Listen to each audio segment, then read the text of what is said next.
ഖാലിദ് റളിയല്ലാഹു അൻഹുവിനെ തന്റെ തലസ്ഥാനത്ത് നിന്ന് മാറ്റിയിട്ട് വേറൊരാളെ അമീറായിട്ട് നിശ്ചയിച്ചു എന്ന് കത്ത് കൊടുത്തയച്ചപ്പോൾ ഖാലിദ് റളിയല്ലാഹു അൻഹു യുദ്ധം കഴിഞ്ഞ് കരഞ്ഞുകൊണ്ട് വന്നിട്ട് ഉമർ ഇബ്നുൽ ഖത്താബ് റളിയല്ലാഹു അൻഹുവിനോട് ചോദിക്കുന്നു, ഉമറേ, ജയിക്കൽ ആവശ്യമായ നിർണായകരമായ യുദ്ധത്തിൽ എന്തുകൊണ്ടാണ് അമീറിന്റെ സ്ഥാനത്ത് നിന്ന് എന്നെ മാറ്റിയതെന്ന് ചോദിക്കുമ്പോൾ ഖാലിദ് റളിയല്ലാഹു തആല അൻഹുവിനോട് ഉമർ ഇബ്നുൽ ഖത്താബ് റളിയല്ലാഹു അൻഹു പറഞ്ഞു, നീ കൊണ്ടുവന്ന കണക്കുകളൊന്നും ശരിയല്ല, കണക്കിൽ കൃത്രിമത്വമുള്ള, കണക്കിൽ കൃത്യതയില്ലാത്തവർ യുദ്ധത്തിന്റെ അമീറാകാൻ പറ്റൂല, അതുകൊണ്ടാണ് മാറ്റിയെന്ന് പറഞ്ഞപ്പോ ഖാലിദ് റളിയല്ലാഹു അൻഹു പറഞ്ഞു, കണക്കിന്റെ വിഷയത്തിൽ എനിക്ക് അല്പം കുറവുള്ളത്, എനിക്കൊരൽപ്പം തെറ്റുപറ്റുന്നത് നേരത്തെ അവിടത്തേക്ക് അറിയാമല്ലോ, പിന്നെ എന്തേ എന്നെ അമീറായിട്ട് നിശ്ചയിച്ചതെന്ന് ചോദിക്കുമ്പോ ഉമർ ഇബ്നുൽ ഖത്താബ് റളിയല്ലാഹു അൻഹു തലകുനിച്ചു വെച്ചിരിക്കുകയാണ്.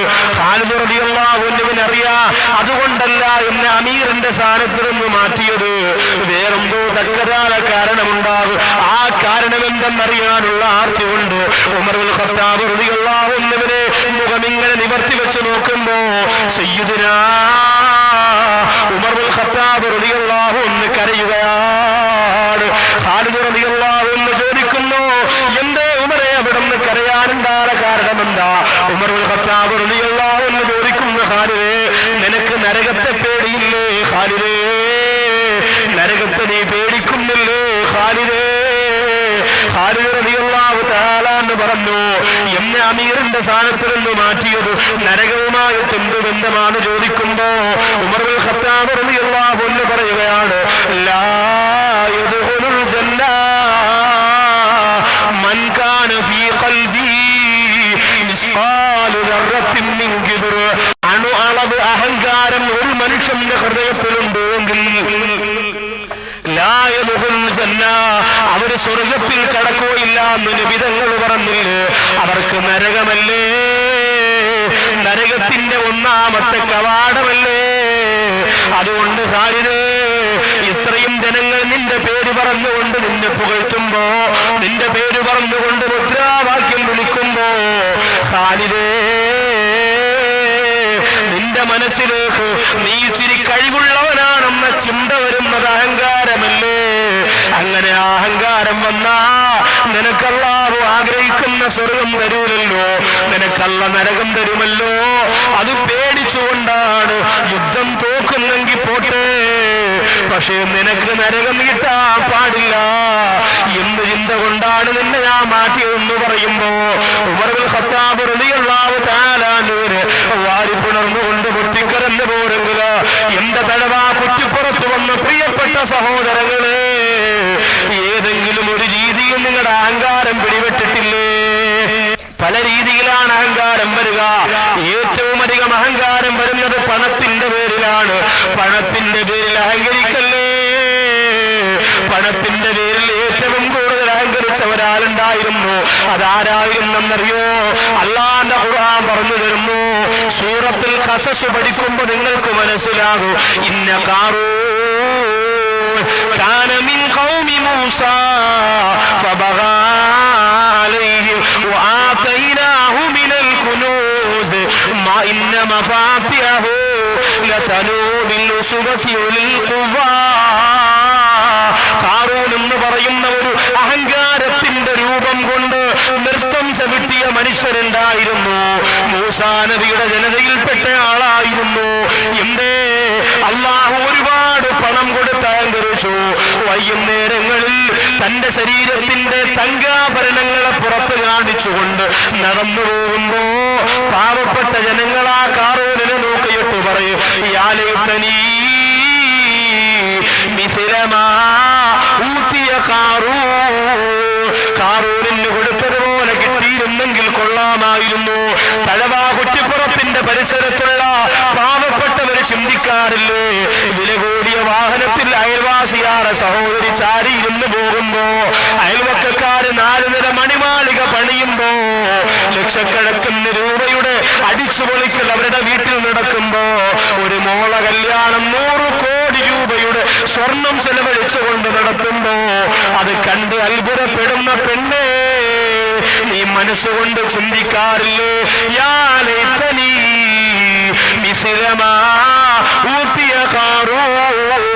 ഖാറൂൻ എന്ന മനുഷ്യന് കൊടുത്തതുപോലെ എനിക്ക് കിട്ടിയിരുന്നെങ്കിലെന്ന് ചിന്തിച്ച ജനതയെ പോലെ ചിന്തിക്കാറില്ലേ?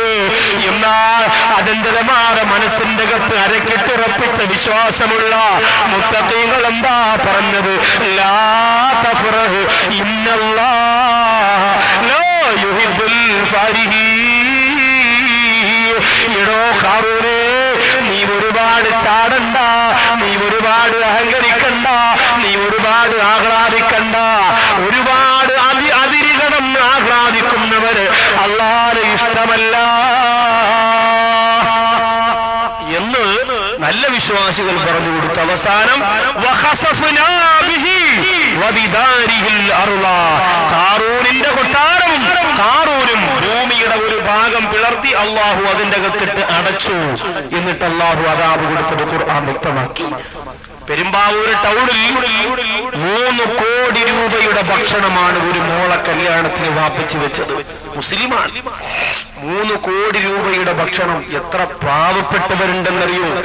ഒരു മിന്നു കെട്ടാൻ നിവർത്തിയില്ലാതെ, ഒരു രോഗത്തിനും മരുന്ന് വാങ്ങാൻ ഗതിയില്ലാതെ, മലപ്പുറത്തിന്റെ പ്രിയപ്പെട്ടവരെ, മൂത്ത മകന് ക്യാൻസർ വന്നതുകൊണ്ട് ഉമ്മയും ഉപ്പയും കൂടി തീരുമാനിച്ചു മക്കൾക്കും വിഷം കൊടുത്ത് സ്വന്തം വിഷം കഴിച്ച് ചത്തുകളയാം, ലോകത്ത് നിന്ന് റൂഹിനെ വെടിയിപ്പിച്ച് കളയാമെന്ന് തീരുമാനിച്ചു. മലപ്പുറത്ത് ഹോസ്പിറ്റലിൽ നിന്ന് 2.5 വർഷത്തെ ചികിത്സ കഴിഞ്ഞ് തിരുവനന്തപുരം RCCയിലേക്ക് 13കാരനായ മോനെ കൊണ്ടുവേണമെന്ന് ഉപ്പയോട് പറഞ്ഞപ്പോ ഇപ്പൊ മോനെ വീട്ടിലേക്ക് കൊണ്ടുവന്നിട്ട് ഭാര്യയോട് പറഞ്ഞു, ഇനി ആരോട് ചോദിക്കാനാണ്? ഇനി ആരോട് ചോദിക്കാനാണ്? സംഘടനക്കാര് തന്നു, പ്രസ്ഥാനക്കാര് തന്നു, പള്ളിക്കാര് തന്നു, നാട്ടുകാര് തന്നു, വീട്ടുകാര് തന്നു. ക്യാൻസർ എന്ന രോഗത്തെ തൊട്ട് അല്ലാഹു നമ്മെ കാത്തുരക്ഷിക്കുമാറാകട്ടെ. വന്നാൽ ജീവനും പോവും, സമ്പത്തും പോവും, സ്വസ്ഥതയും പോവും, ജീവിച്ചിരിക്കുന്നവരുടെ മനസ്സിന് സമാധാനവും പോകും. വല്ലാത്ത രോഗമാണ്. അല്ലാഹു ഈ സരസിൽ നിന്ന് ശബ്ദം ശ്രവിക്കുന്ന ആരുടെയെങ്കിലും കുടുംബത്തിൽ ആ രോഗം ബാധിച്ചവരുണ്ടെങ്കിൽ കരുണക്കടലാര ശാഫിയാര കാഫിയായ നാദാ, ഈ നാടിൽ അന്ത്യവിശ്രമം കൊള്ളുന്ന ബഹുമാനനായ ഉസ്താദിന്റെ പോരിശ കൊണ്ട് നുസ്രത്തുൽ അനാം സാധു സംരക്ഷണ സമിതി മുന്നോട്ട് വെക്കുന്ന ലക്ഷ്യങ്ങളുടെ ബർക്കത്ത് കൊണ്ട് ആ രോഗങ്ങളിൽ നിന്നവരെ പരിപൂർണമായി നീ രക്ഷപ്പെടുത്തണേ പടച്ചവനെ. വന്നാൽ ആ രോഗമൊക്കെ മാറുന്ന കാര്യം വലിയ പാടാണ്. അവസാനം ആ ഉപ്പ പോയി 20 രൂപയ്ക്ക് വിഷം വാങ്ങിക്കൊണ്ടുവന്നു. ഭാര്യയോട് പറഞ്ഞു, നമുക്ക് മക്കൾക്ക് കൊടുക്കാം. ഭാര്യ പറഞ്ഞു, എങ്ങനെ കഴിയുന്നു? എങ്ങനെ നിങ്ങൾക്ക് കഴിയുന്നു അങ്ങനെ പറയാ? ആ പിതാവ് പറഞ്ഞു, പെണ്ണെ, എന്റെ മുമ്പ് കിടന്ന് എന്റെ പ്രിയപ്പെട്ട പൊന്നുമോൻ രോഗത്തിന് ചികിത്സിക്കാൻ നിവർത്തിയില്ലാതെ മുമ്പ് കിടന്ന് ഉപ്പാ ഉമ്മാന്ന് വിളിച്ചു ഉരുകി മരിക്കുന്നതിനേക്കാളും നല്ലത് ഇങ്ങനെ മരിക്കലല്ലേ. ഒന്നെങ്കിൽ ചികിത്സിക്കാൻ പൈസ വേണം, അല്ലെങ്കിൽ ഇങ്ങനെ മരിക്കണം. അങ്ങനെ തീരുമാനിച്ചു. 3 ആൺമക്കൾ. 3ാമത്തെ പൊന്നുമോന് ആദ്യത്തെ ആളിന് വിഷം കൊടുത്തു, 2ാമത്തതിന് കൊടുത്തു. 3ാമത്തത് 2 വയസ്സിനകത്ത് പ്രായമുള്ള പുഞ്ചിരി പോലും മായാത്ത ഒരു പൊന്നോമന കുട്ടനായിരുന്നു. സുബ്ഹാനല്ലാഹ്. ആ കുഞ്ഞിനെ മാറോട് ചേർത്ത് വെച്ച് മണിക്കൂറുകളോളം ചുംബനം കൊടുത്തിട്ട് ആ കുഞ്ഞിന്റെ വാക്യവത്ത് പോലും ഉച്ചച്ചോറ് വാരി വെച്ചു കൊടുത്തിട്ട് 5 പേരാ മലപ്പുറത്ത് വീടിന്റെ അകത്ത് 5 പേര് മരിച്ചു വീട് കിടന്നു പോരെങ്കിൽ സഹോദരങ്ങളെ, അല്ലാഹു തരുന്ന പണം കൊണ്ട് പാവപ്പെട്ടവരെ പറഞ്ഞു അഹങ്കാരത്തിന്റെ പ്രതിരൂപങ്ങളായി മാറുമ്പോ നരകത്തിന്റെ 1ാമത്തെ കവാടമാണ്. വഹസുബുഹു ജഹന്നം വഹസുബുഹു ജഹന്നം വഹസുബുഹു ജഹന്നം. അല്ലാഹു കാത്തുരക്ഷിക്കട്ടെ. അഹങ്കാരത്തിന്റെ രൂപങ്ങളായി കല്യാണ വീടുകൾ മാറുന്നില്ലേ?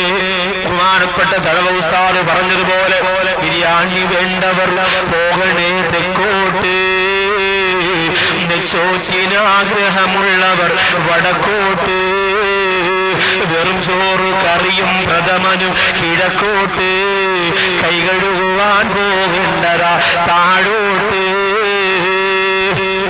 അങ്ങനെ പറഞ്ഞ നമ്മളറിഞ്ഞിട്ടല്ലോ ഇവിടെ ഉണ്ടായിരുന്നില്ല. ആ അൽമവാഹിബുൽ ജലിയൊക്കെ വായിച്ചു നോക്കണം. വാങ്ങി അലമാര കൊണ്ട് വെച്ചാൽ പറ്റൂല. അതൊക്കെ നോക്കണം. അതിനകത്തുള്ളതാ. എന്ത് രസമായിട്ടാ പറഞ്ഞെന്നറിയോ? അത്ഭുതമാണ് പ്രിയപ്പെട്ടവരെ. മുറ്റത്തെ മുല്ലയ്ക്ക് മണമില്ല എന്ന് പറഞ്ഞത് നിങ്ങൾക്ക് പലർക്കും അത്ഭുതമാണ്, അത്ഭുതത്തിന്റെ രാജകുമാരനാണ്. അള്ളാഹു അദ്ദേഹത്തിന്റെ ഗുരുത്വം നമുക്ക് തരട്ടെ. ഞാൻ മെനിയാന്ന് വാത് പറഞ്ഞ സ്ഥലത്ത് തഴവസ്ഥാനെ കുറിച്ച് പറഞ്ഞതുകൊണ്ട് ഇന്നിവിടെ സിയാറത്തിന് വേണ്ടി ഞാൻ ചോദിച്ചു അവരോട്, എവിടെയൊക്കെ നിങ്ങൾ സിയാറത്ത്, വിമാപ്പള്ളി, കടുവപ്പള്ളി, ആറ്റിങ്കര, ഏർവാടി എല്ലായിടത്തും നിങ്ങൾക്ക് തഴവസ്ഥാന്റെ കബറൊന്ന് സിയാറത്ത് ചെയ്യാൻ പറ്റും? എന്ത് ചോദിച്ചു? ആരോടെ ചോദിച്ചു? ഉസ്താദുമാരോടെ ചോദിച്ചത്. ഉസ്താദുമാരെ നിർബന്ധമായും ചെയ്തിരിക്കണം സിയാറത്ത്. കാരണം ഉസ്താദിന്റെ ഉസ്താദിലെ അവിടെ കിടക്കുക, അവിടെ ചെല്ലുമ്പോൾ ഇൽമ കിട്ടും, ഉറപ്പാണ്.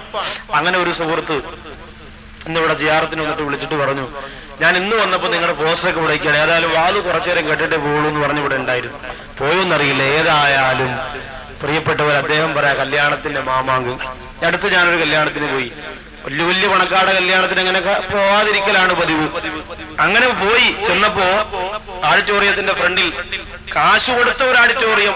അതിപ്പോ കുഴപ്പമില്ല, നമ്മളിപ്പോ പണക്കാരാണ്, നമുക്കിപ്പോ അതനുസരിച്ചുള്ള ജനങ്ങളൊക്കെ വരും, വലിയ ഓഡിറ്റോറിയം വേണം, ആയിക്കോട്ടെ, കുഴപ്പമൊന്നുമില്ല. പക്ഷേ അതിന്റെ ഉള്ളിൽ പിന്നെ അനാവശ്യമായി കുറെ പേക്കൂത്തുകൾ. ചെല്ലുമ്പോ 2 ആർച്ചിന്റെ ചോട്ടിൽ 27കാരിയായ 2 പെൺകുട്ടികൾ അവിടെ ഇവിടെ ഒരുക്കി നിർത്തിയിരിക്കും. വെള്ള സാരിയിൽ കറുത്ത ബോർഡർ ഇങ്ങനെ ഉണ്ട്, അങ്ങനെ വെച്ചിട്ട് ഇങ്ങനെ നിൽക്കും. ഇങ്ങനെ വെള്ളയൊക്കെ പൂശി ബാരല്ലോലിയൊക്കെ തേച്ച് ചുണ്ടൊക്കെ ആണെങ്കിൽ ചുമപ്പിച്ച് ഇങ്ങനെ വെച്ചിരിക്കുകയാണ്. കുറെ ചെറുപ്പക്കാര് മൊബൈലും കൊണ്ട് എല്ലായിടത്തും ഉണ്ട്, ക്ലിക്കോ എന്ന് പറഞ്ഞു കുറെ എണ്ണം. ഓ, ദവാനിയത്തിന്റെ മലക്കുകൾ ഒരു അടുത്ത് വരില്ല, അത്രയ്ക്ക് വെറുപ്പാണ്. അങ്ങനെ കുറെ എണ്ണം ക്ലിക്കോ കാട്ടിക്കുമ്പോ ഞാൻ ഇങ്ങനെ ചെല്ലുമ്പോ വെൽക്കം മുസ്ലിയാരെ, വെൽക്കം. ഞാൻ പറഞ്ഞു വെൽക്കം മുസ്ലിയാരല്ല, നൗഷാദ് മുസ്ലിയാർ. അങ്ങനെ വെൽക്കം മുസ്ലിയാരായിട്ട് കുറെ ആൾക്കാർ നിൽപ്പുണ്ട്. 3 കോടി രൂപയുടെ ഭക്ഷണമേ. തലേ ദിവസം MG ശ്രീകുമാറിന്റെ ഗാനമേള, കല്യാണത്തിന്റെ അന്ന് എരഞ്ഞോളി മൂസാറെ ഗാനമേള. എന്നാലും അങ്ങോട്ട് ദഹിക്കുള്ളൂ. ഇമ്മാമ പറഞ്ഞതാ, എരഞ്ഞോളി മൂസായെ കുറിച്ച് ഒരുപാടൊന്നും പറയേണ്ട ഉസ്താദേ, ആളിച്ചിരി ഉള്ളെങ്കിലും ഉള്ളത് കാതലാണ്. അദ്ദേഹം എനിക്ക് ഒരുപാട് ഇഷ്ടമാണ്, അദ്ദേഹത്തിന്റെ പാട്ടുകളൊക്കെ ഞാൻ ശരിക്കും കേട്ടിട്ടൊക്കെ ഉണ്ട്. എങ്കിലും എന്റെ പ്രിയപ്പെട്ടവരെ, അത് നമ്മൾ മോശമായതല്ലേ നമ്മൾ എടുക്കുള്ളൂ. അദ്ദേഹത്തിന്റെ പാട്ട് നമ്മൾ കേൾക്കാൻ പറഞ്ഞാൽ താത്തമാര് കേൾക്കുന്നത് ഏതാ? മോശമാണ്, ഏറ്റവും വൃത്തികെട്ട, അല്ലെങ്കിൽ സെക്സ് റാക്കറ്റുകൾ പോലും തോറ്റുപോകുന്ന തരത്തിലുള്ള ഭാഷകളുള്ള മാപ്പിളപ്പാട്ടെന്ന് എഴുതി വെച്ചിരിക്കുന്നത് മാത്രമേ നമുക്ക് ദഹിക്കുള്ളൂ. മിഅ്റാജ് രാവിലെ കാറ്റേ മരുഭൂ തണുപ്പിച്ച കാറ്റേ.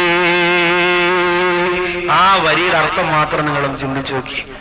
മിഅ്റാജ്, അതുപോലെ സ്വപ്നം എന്ന് പറയണ മടയന്മാരല്ല, എന്ത് ചെയ്യാൻ പറ്റും?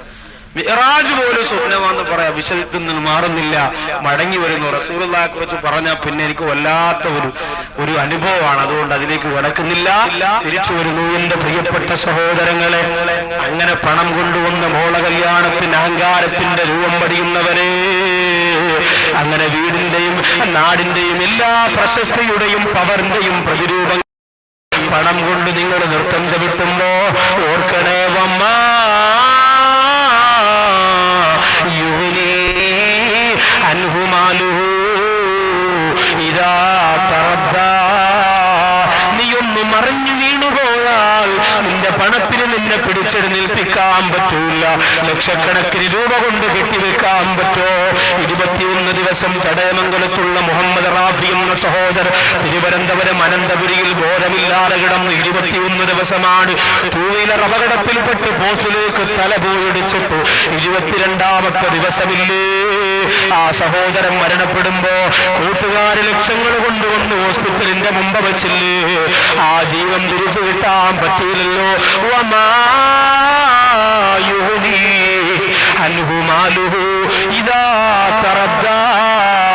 നീ ഒന്നും മറിഞ്ഞു വീണുപോയാ നിന്റെ പണക്കെട്ടിന് നിന്നെ പിടിച്ചേൽപ്പിക്കാൻ പറ്റൂലല്ലോ.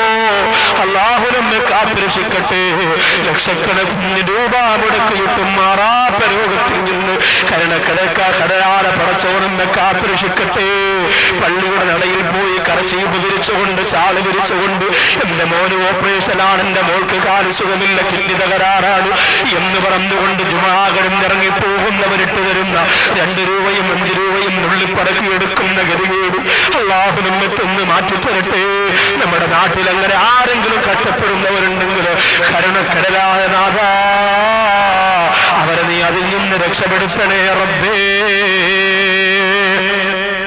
അല്ലാഹുവേ, നീ നുസ്രത്തുൽ അനാമിന്റെ സാധുക്കളായ പാവപ്പെട്ട സഹോദരങ്ങൾ ഈ പരിപാടി കഴിഞ്ഞിട്ട് അൽഹംദുലില്ലാഹ് അവർ കുറെ ആൾക്കാരെ കണ്ടെത്തിയിട്ടുണ്ട്. നിക്കാഹിന് വേണ്ടി 3ഓളം അപേക്ഷകളാണ് ഇതിനു മുമ്പ് വന്നത്. ഈ സംഘടന വേണ്ടെന്ന് പറയുന്ന സമ്പന്നര്, നിങ്ങൾക്ക് അപേക്ഷ സ്വീകരിച്ചിട്ട് ഒരു 10 രൂപ കൊടുക്കാൻ നിങ്ങളെ കൊണ്ട് പറ്റോ? നല്ലത് വേണ്ടെന്ന് പറയുന്ന സ്വഭാവം നമുക്ക് പണ്ടേ ഉള്ളതാണ്. നിങ്ങളെല്ലാവരും 1 രൂപ വെച്ച് കൊടുത്താൽ 1000 രൂപയാവൂല്, 10 രൂപ വെച്ച് കൊടുത്താൽ 10,000 ആവൂല്. അൽഹംദുലില്ലാഹ് പലതുള്ളി പെരുവെള്ളം എന്ന് പറയുന്ന പോലെ നിങ്ങൾ പറയും ഉസ്താദേ ആ മക്കൾക്ക് കൊണ്ടുപോയി പുട്ടടിക്കാനുള്ളതാണ്, അവർക്ക് കൊണ്ടുപോയി ബിരിയാണി കഴിക്കാനുള്ളതാണ് എന്നൊക്കെ നിങ്ങൾ പറയും. കൊണ്ടുപോയി തിന്നട്ടെ, തിന്നാൽ അവരും അവിടെ പടച്ചറബുമായിട്ടാണ് അവർ നേരിടാൻ പോകുന്നത്. നിങ്ങളെ അല്ലാഹു പിടിക്കൂലല്ലോ. നല്ല നിയത്തോടുകൂടി നിങ്ങൾ കൊടുത്താൽ നിങ്ങൾക്ക് അതിന്റെ പ്രതിഫലം സുനിശ്ചിതമാണ്. അല്ലാഹു തൗഫീഖ് തരട്ടെ. അതുകൊണ്ട് സമ്പത്ത് കൊണ്ട് അഹങ്കാരത്തിന്റെ കോട്ടപടിയാ നിൽക്കുന്നവര്, അഹംഭാവത്തിന്റെ പ്രതിരൂപങ്ങളായി മാറുന്നവര്, അതിനെയെല്ലാം തല്ലി ഉടച്ചിട്ട് വിനയത്തിന്റെ മാതൃകയായി മാറാൻ എന്റെ സഹോദരങ്ങൾ ശ്രമിക്കണം. ഒന്നാമത്തെ കവാടം അഹങ്കാരികൾക്കുള്ളത്. രണ്ടാമത്തതോ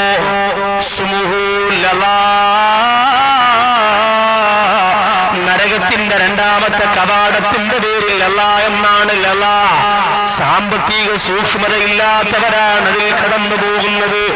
സാമ്പത്തിക സൂക്ഷ്മതയില്ലാത്തവരാണ് അതിനകത്ത് കിടക്കുന്നതെന്ന് പറഞ്ഞാൽ സമ്പാദ്യം എങ്ങനെ ഉണ്ടാക്കിയാലും കുഴപ്പമില്ല എന്ന് ചിന്തിച്ചുകൊണ്ട് പലിശയ്ക്ക് കൊടുത്തുകൊണ്ട്, പലിശ വാങ്ങിക്കൊണ്ട്, കള്ളു കച്ചവടം നടത്തിയിട്ട്, വ്യഭിചാരം നടത്തിയിട്ട് പണമുണ്ടാക്കുന്നവരാണ്. അല്ലാഹു കാത്തുരക്ഷിക്കട്ടെ. രണ്ടാമത്തെ കവാടം ലള എന്നാണ് പേര്. അതിലൂടെ കടക്കുന്നത് സാമ്പത്തിക സൂക്ഷ്മതയില്ലാത്തവരാണ്. ഇന്ന് പണം എങ്ങനെ സമ്പാദിക്കണമെന്നുള്ള ചിന്തയാണ് പലരുടെയും മനസ്സിലുള്ളത്.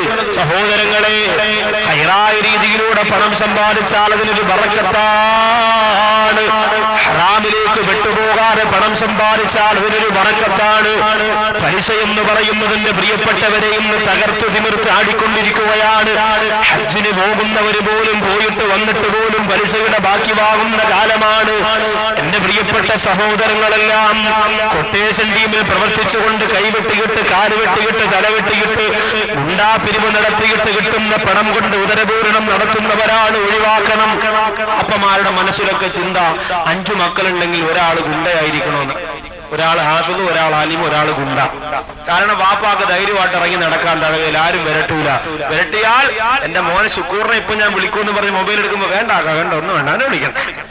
അതിനുവേണ്ടി ഒരു ഗുണ്ട ആവശ്യമാണ് പറ. ഒരു സ്ഥലത്ത് വാതിന് പോയപ്പോ മുടിയൊക്കെ ഇവിടം വരെ വളർത്തി ഒരു സഹോദരൻ, സാറേ ബിസിനസിന്റെ പുരോഗതിക്ക് വേണ്ടി ദുആ ചെയ്യണം. കൈയൊക്കെ നല്ല തഴമ്പ്.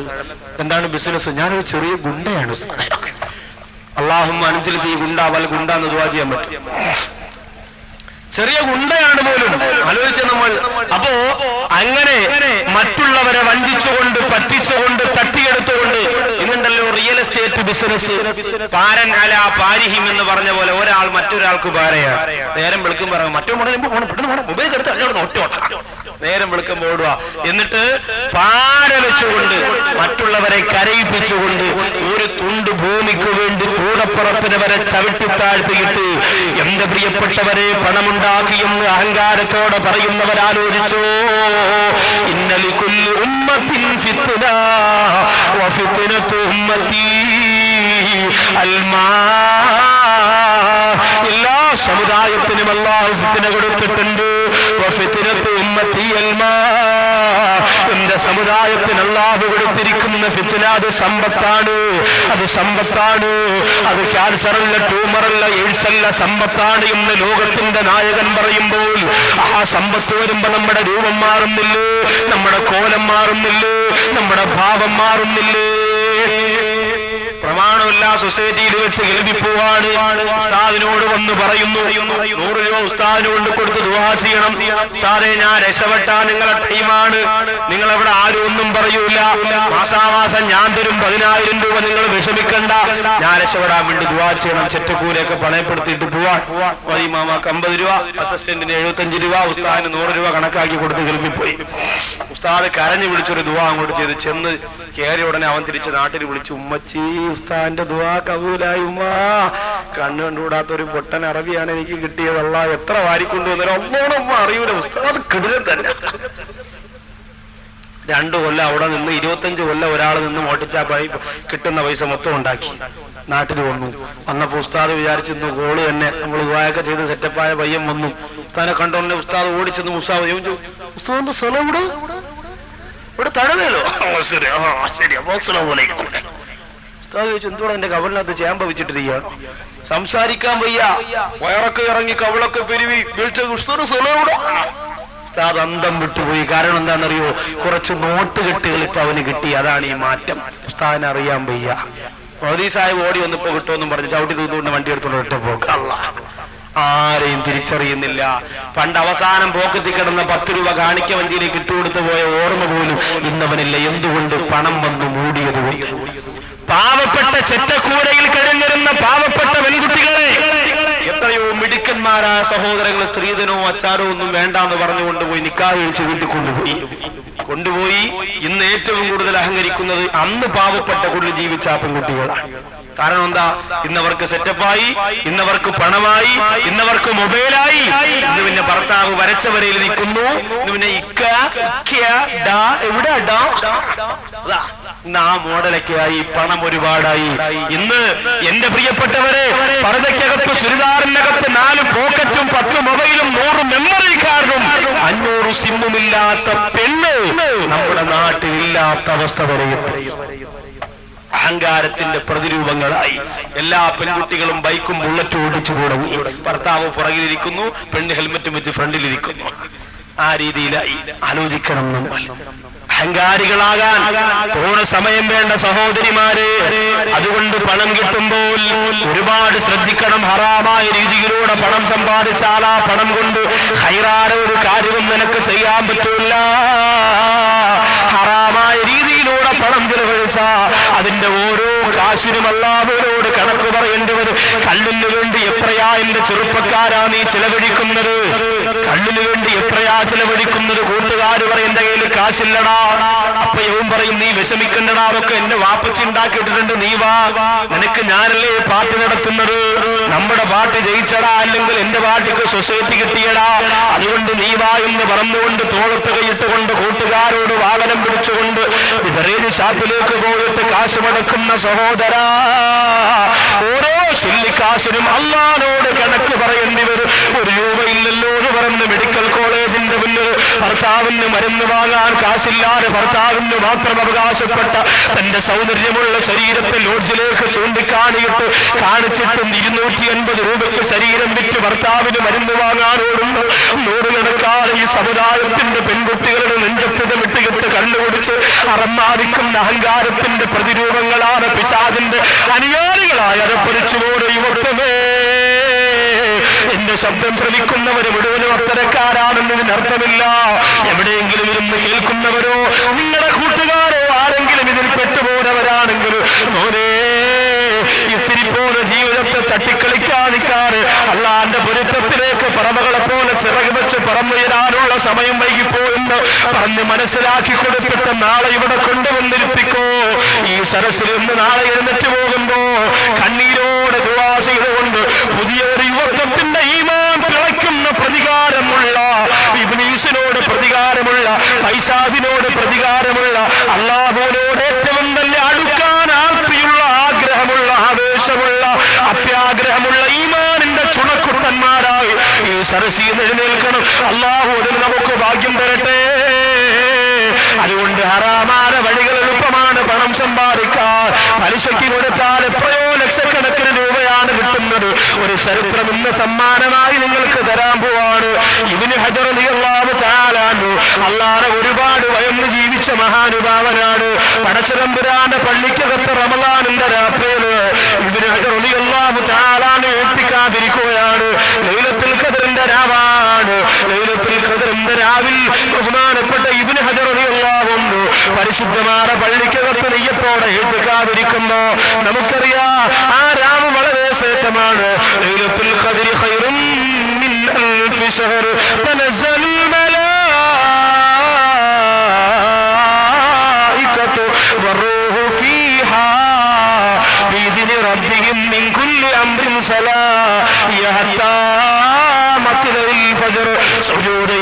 സമയം വരെ, ഫജ്ർ വെളിവാകുന്നത് വരെ 10,000-കണക്കാര മാലാഖമാര്, ലക്ഷക്കണക്കാര മാലാഖമാര് വാനലോകത്ത് നിന്ന് മഴത്തുള്ളുകളെ പോലെ പെയ്തിറങ്ങുന്ന പേമാരി പോലെ വന്നിറങ്ങുന്ന സുന്ദരരാവാണ്.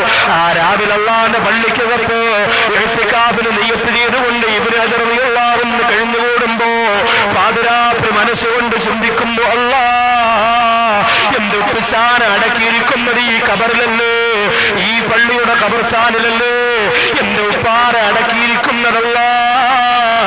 അതുകൊണ്ട് ഉപ്പാടെ ഖബറിലേക്കൊന്ന് ചെല്ലാ, ഈ രാത്രി ഒന്ന് സിയാറത്ത് ചെയ്യാ, ഈ രാത്രി ഒന്ന് ദുആ ചെയ്യാ എന്ന് പറഞ്ഞുകൊണ്ട് ഇബ്നു ഹജർ റളിയല്ലാഹു അൻഹു കുറ്റാങ്കുറ്റിരുട്ടിന് പള്ളിക്കാടിലേക്ക് നടന്നു പോവാണ്. ഉപ്പച്ചാന്റെ ഖബറിന്റെ അടുത്തേക്ക് വരുന്നതാണ്.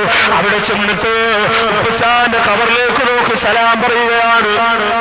കൊതിയില്ലേ ഉപ്പമാരെ, മുഖ്ലിസീങ്ങളാണ്, മുത്തഖീങ്ങളാണ് മക്കളെ ദുനിയാവിൽ വെച്ചിട്ട് മരിച്ചുപോയാ നീ വിഷമിക്കണ്ട മോനെ.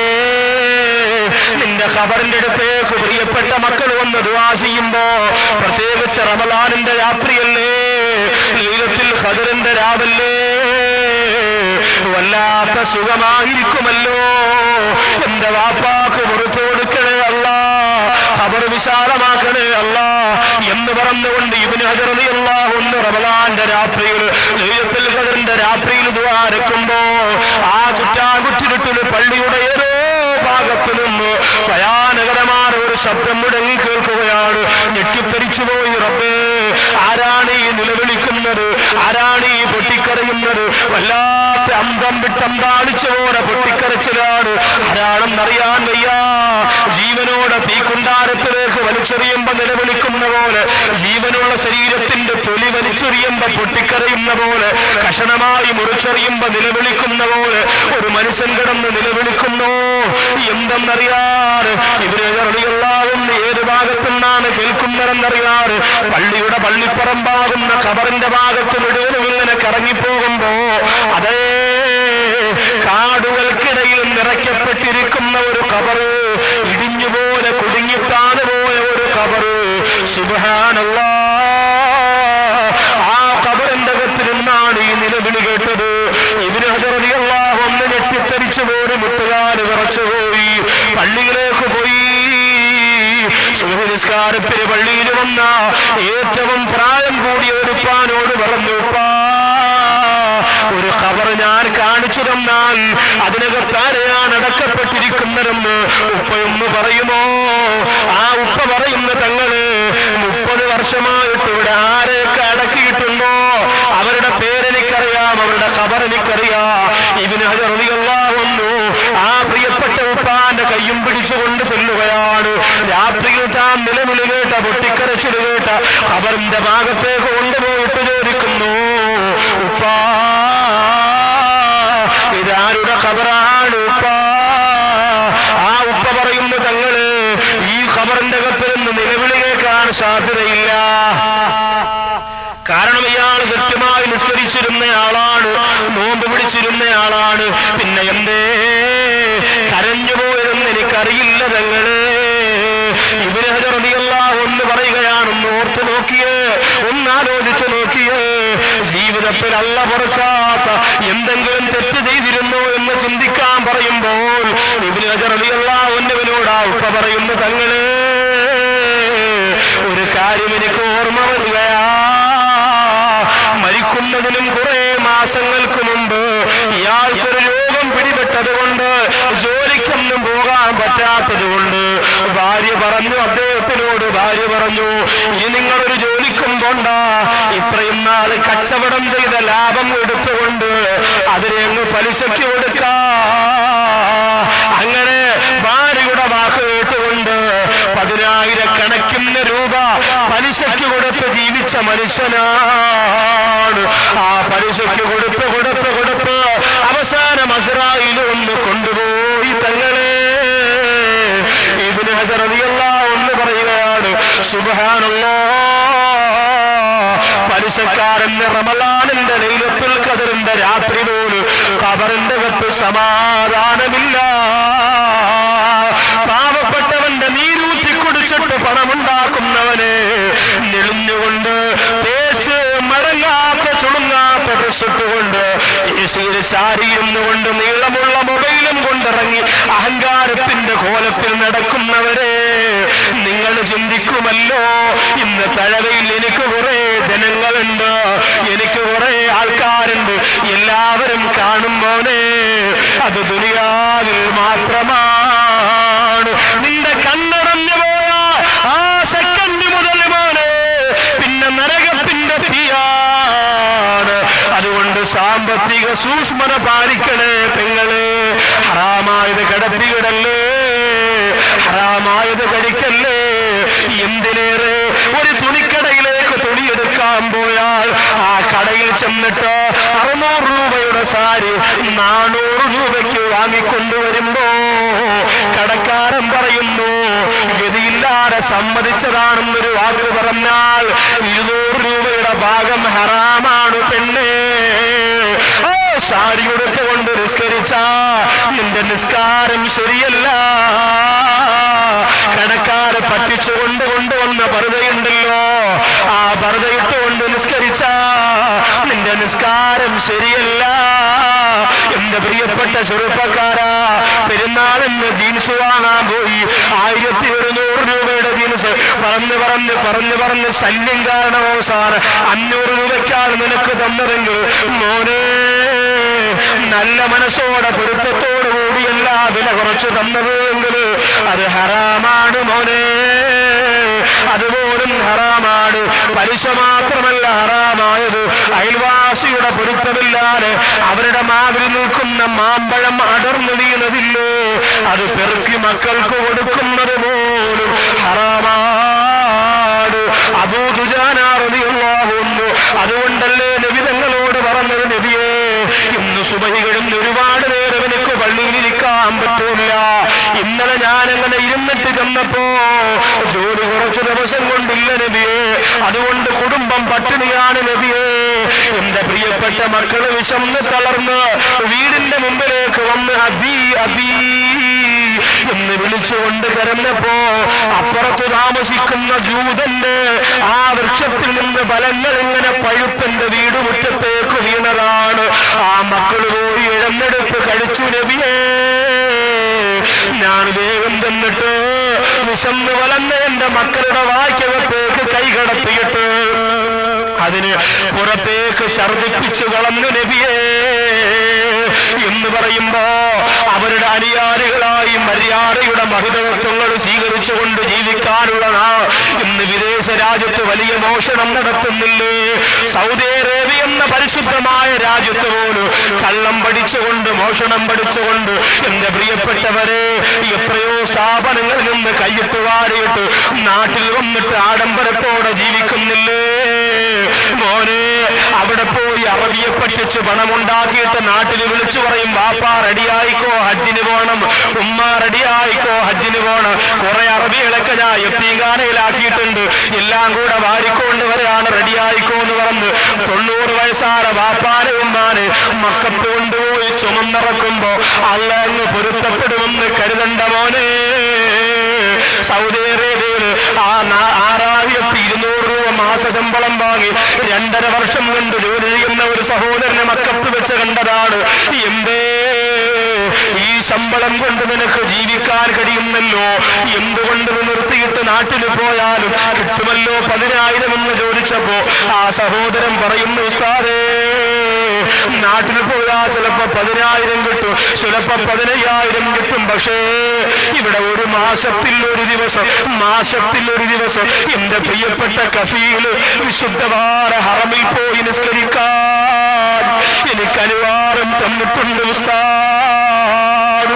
ശമ്പളം കിട്ടിയില്ലെങ്കിലെന്താ, അല്ലാഹുവിന്റെ കഅബാലയത്തിന്റെ മുറ്റത്ത് പോയി ജുമുഅ നിസ്കരിക്കാൻ, മാസത്തിൽ ഒരു ജുമുഅ നിസ്കരിക്കാനുള്ള ഭാഗ്യം എനിക്കുണ്ടല്ലോ.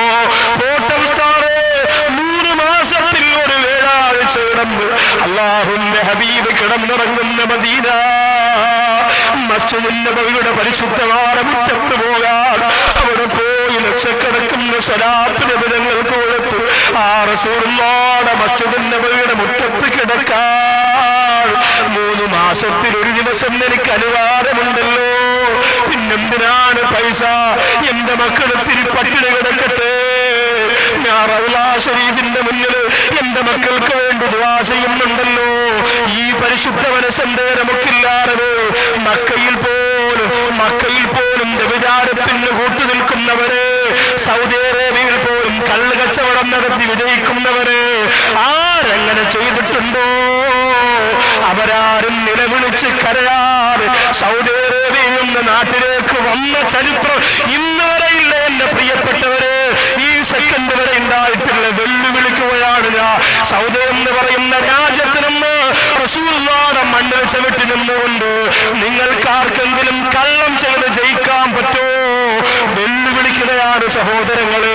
ആ നാട്ടിലാര് കള്ളം നടത്തുന്നുവോ, ആ നാട്ടിലാര് വ്യഭിചാരത്തിന് കൂട്ടുനിൽക്കുന്നുവോ, ആ നാട്ടിലാര് കള്ള് കച്ചവടം നടത്തുന്നുവോ, ഒരുപാട് പണം നിനക്ക് കിട്ടുമായിരിക്കാം. പക്ഷേ അവസാനം അത് അനുഭവിക്കാൻ ഭാഗ്യമില്ലാതെ പൊട്ടിക്കരന്ന് നിലവിളിച്ചുകൊണ്ടല്ലാതെ അവിടുന്ന് വരാ മോനെ നിനക്ക് പറ്റൂല.